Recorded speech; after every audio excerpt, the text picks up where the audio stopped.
రూప మాత్రం చాలా బాధగా దీనంగా చూస్తూ ఉంటుంది. ఎక్కడికి వెళ్ళాలో అర్థం కాక అలా అప్పలనాయుడు చూస్తూ ఉంటే, ఏంటి ముత్యాలు, మన కోడల్ని ఇలా వదిలేసి వెళ్ళటం కరెక్ట్ కాదే. నువ్వే ఇలా మాట్లాడితే ఎలా చెప్పో.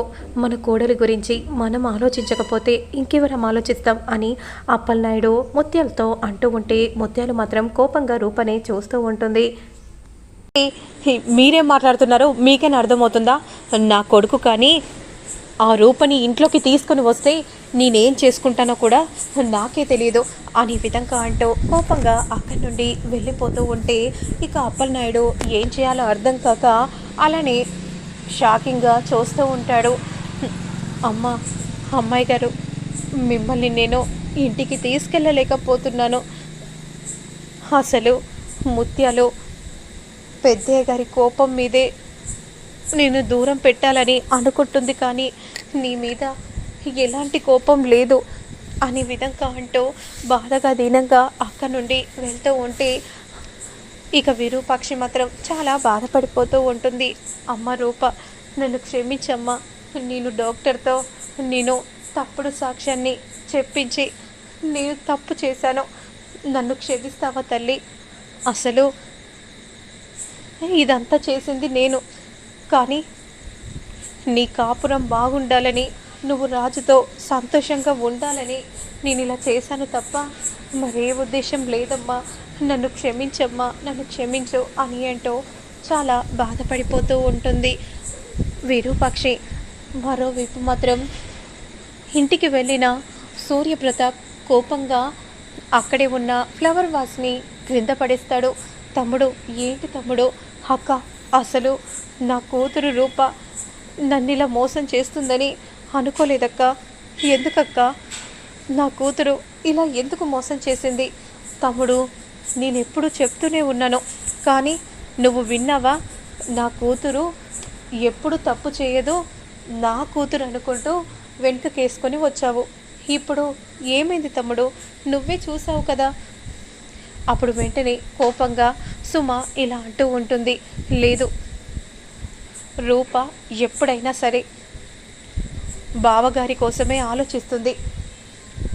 ఎక్కడో ఏదో తేడా జరిగినట్టు అనిపిస్తుంది బావగారు అని సుమ అంటూ ఉంటే, ఎక్కడ తేడా జరగలేదు, డాక్టర్స్ కూడా తేల్చి చెప్పేశారు.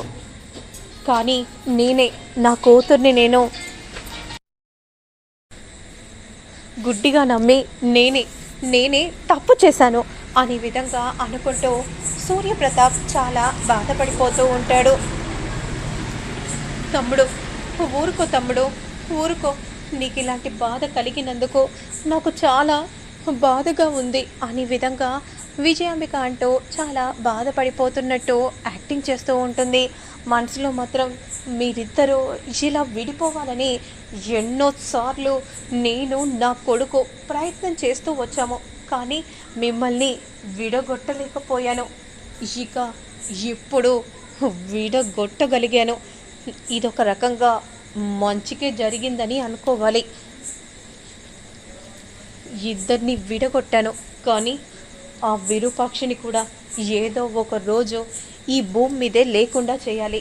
ఇక అప్పుడు నన్ను ఎవ్వరూ ఆపేవారే ఉండరు అని విజయాంబిక మనసులో అనుకుంటూ చాలా సంబరపడిపోతూ ఉంటుంది.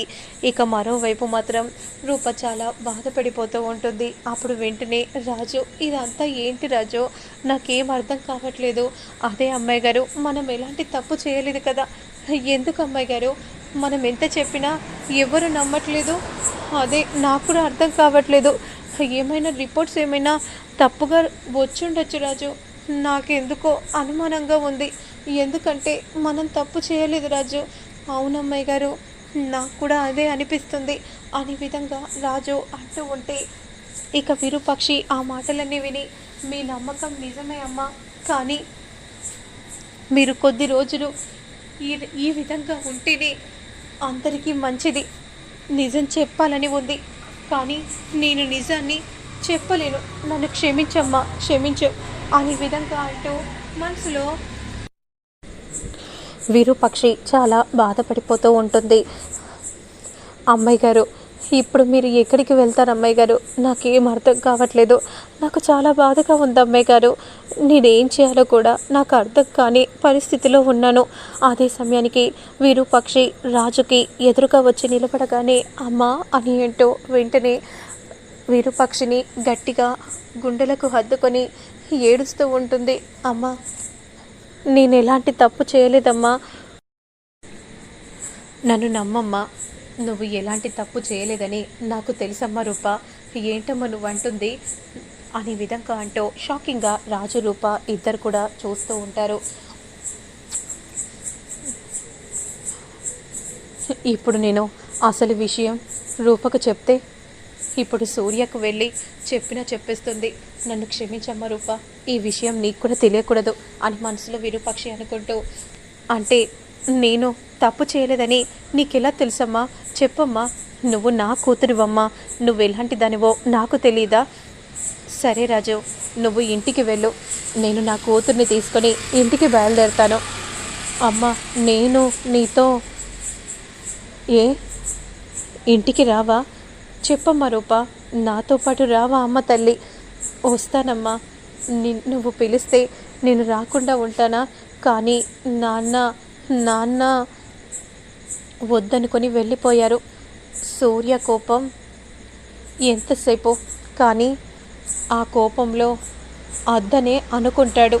నువ్వు ఏ తప్పు చేయలేదని సూర్యకు తెలిసిన రోజు నిన్నే సూర్య వచ్చి తీసుకొని వెళ్తారమ్మా, నువ్వు కంగారు పడకు. అవునమ్మాయి గారు, మీరిప్పుడున్న పరిస్థితిలో అమ్మగారి దగ్గర ఉండటం మంచిది. నేను చెప్పేది అర్థం చేసుకోండి. సరే రాజు అని విధంగా అనగానే వెంటనే విరూపాక్షి రూపను తీసుకుని బయలుదేరుతూ ఉంటుంది. మరోవైపు మాత్రం శ్వేత కోపంగా సీఎంతో ఇలా అంటూ ఉంటుంది. అసలు ఏం జరుగుతుంది నాన్న? రాజును ఎంత నమ్మానో నాకెందుకో ఇప్పటికీ కూడా రాజు అలాంటి తప్పు చేశాడంటే నేను ఇప్పటికీ నమ్మలేకపోతున్నాను నాన్న. నువ్వు ఇక రాజు గురించి మర్చిపోతే మంచిదమ్మా.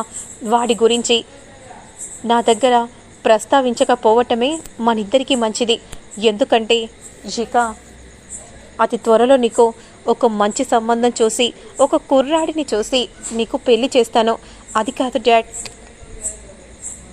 నేను వినదలుచుకోలేదు.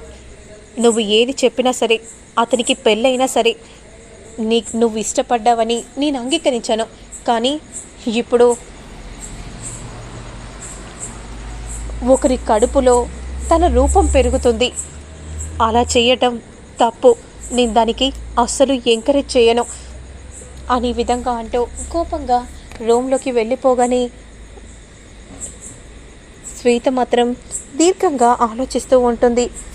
మరోవైపు మాత్రం రేణుక గౌతమ్కి ఫోన్ చేసి జరిగిందంతా కూడా చెప్పగానే ఒక్కసారిగా గౌతమ్ షాక్ అయిపోతాడు. ఏంటి రేణుక నువ్వు అంటుంది? రూప ప్రెగ్నెంట్ అవ్వడం ఏంటి? లేదు, ఎక్కడో ఏదో తేడా జరిగింది. రూప ప్రెగ్నెంట్ అయ్యే ఛాన్సే లేదు. నేను కూడా నమ్మలేదు గౌతమ్.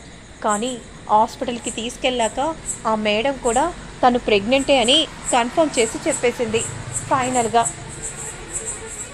అని చెప్పగానే ఒక్కసారిగా గౌతమ్ షాక్ అయిపోతాడు. ఒక్కసారిగా కుప్పకూలి క్రింద పడిపోగానే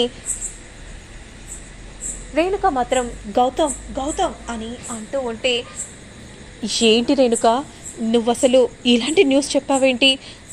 నేను ఇప్పుడే రూప దగ్గరికి వెళ్తాను.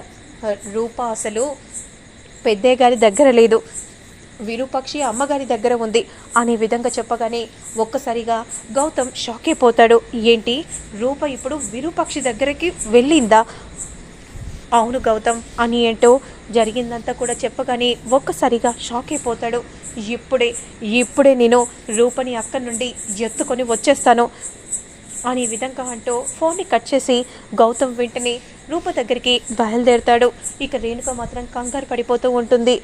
అసలు ఏం జరుగుతుందో ఏంటో, గౌతమ్ ఆవేశంలో అక్కడికి వెళ్ళి ఏం చేస్తాడో ఏంటో.